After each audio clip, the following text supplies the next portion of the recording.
You know it's the biggest showdown of 2001. Today, the nation's been to the polls. GMTV will be first with the overnight winners and losers. You know the results are in the morning. Get some sleep and wake up to the clear winner. Live from 6 a.m. on GMTV.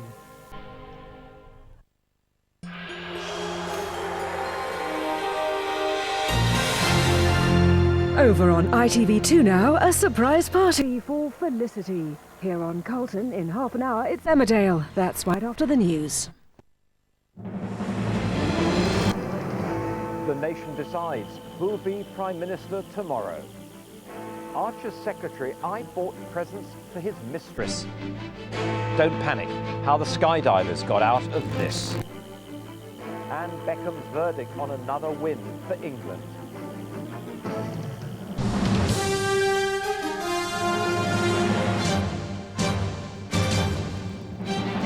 From ITN, the ITV Evening News with John Suchet. Good evening, welcome to the programme. In less than 4 hours from now, voting in the general election will stop and the counting begin. All the party leaders have cast their vote. Now they have to wait to see which of their messages the voters liked the most. The first results are due before 11, and by about 4 in the morning, we'll know who's won. Lauren Taylor reports. For Tony Blair, the trip to the polling station was a walk through the fields and something of a family event, as he was joined by his wife Cherie and his 3 older children.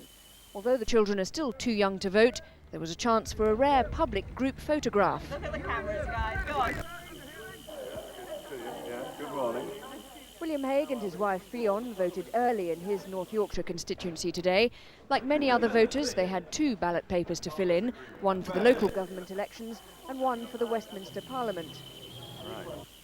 Right, gone. Charles Kennedy obliged the photographers by posing outside his local polling station, but he had in fact already sent in his ballot by post. John Swinney, the Scottish National Party leader, was voting in the first general election since devolution in Scotland. Thank you. Thanks very much. Thanks for your assistance today. Thank you very much. While in Wales, Plaid Cymru leader Ieuan Wyn Jones was also taking part in the first Westminster elections since the Welsh Assembly was set up. In Bristol, this fish and chip shop provided one of the more unusual venues for a polling station. Voting booths had been installed in the seating area and there was no chance of going hungry. Thank you.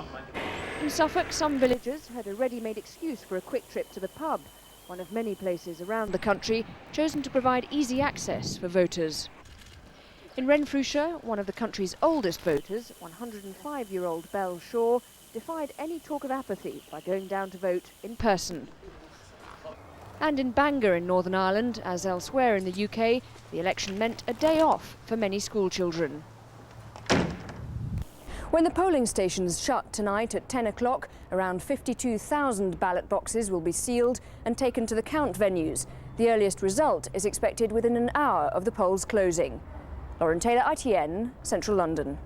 And you can follow all the drama of election night here on ITV. We'll have full coverage of all the results on Election 2001, presented by Jonathan Dimbleby with John Suchet, which starts tonight at 9:55.